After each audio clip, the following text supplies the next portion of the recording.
Shalom para você que acaba de acessar esse vídeo. Nós estamos no capítulo 11 do livro de Apocalipse e estamos estudando a última metade desse capítulo. Nós vimos em vídeos anteriores que desde o capítulo 10 ao capítulo 14 que nós estamos vendo os acontecimentos da metade da grande tribulação. Deus com isso está dizendo que mesmo em meio aos seus juízos, Ele está dando oportunidade para o arrependimento. Ele está levantando testemunhas que falem para as pessoas que elas devem se voltar para Cristo. Tanto é que já vimos aí no capítulo 10 e 11 o aparecimento de 3 testemunhas. Já estudamos 2 delas. A primeira das testemunhas é o anjo forte. A segunda fala daquelas 2 testemunhas, na realidade, que estarão pregando para todas as pessoas na face da terra.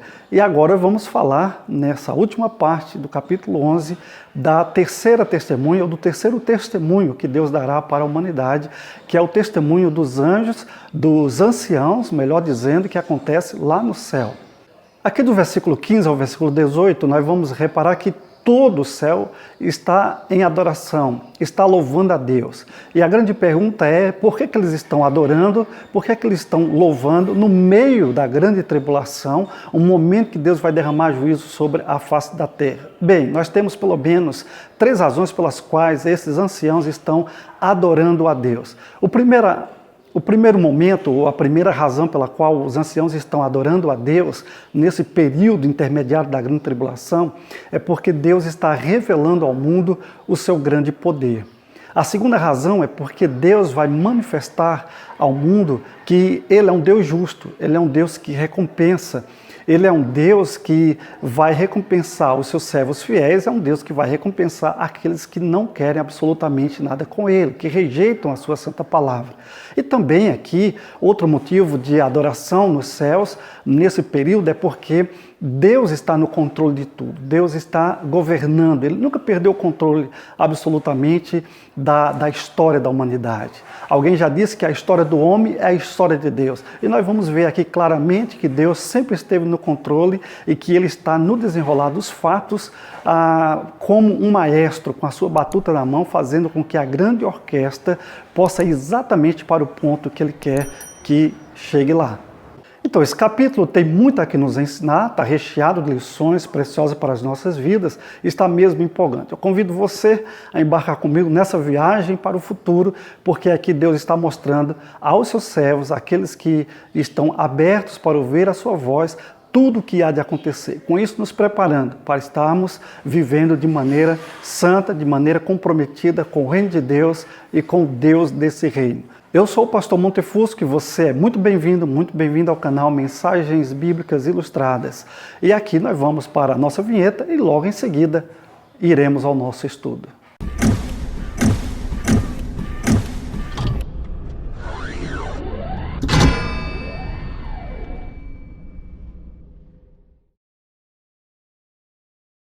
E vamos falar primeiramente sobre a proclamação de vitória descrita no verso 15. Então o 7º anjo tocou a sua trombeta e houve no céu vozes fortes que diziam: o poder para governar o mundo pertence agora a Deus, que é o nosso Senhor, e ao Messias que Ele escolheu, e Deus reinará para todo sempre. Bem, é provável que essas grandes vozes sejam provenientes do coro celestial. A grande proclamação é que o reino deste mundo pertence agora a Jesus Cristo. É evidente que Jesus só toma posse de seus direitos reais em sua volta, mas a vitória já foi conquistada. Satanás ofereceu a Jesus os reinos do mundo, mas ele recusou a oferta. Lá em Mateus capítulo 4, 8 e 9 nós temos esse relato.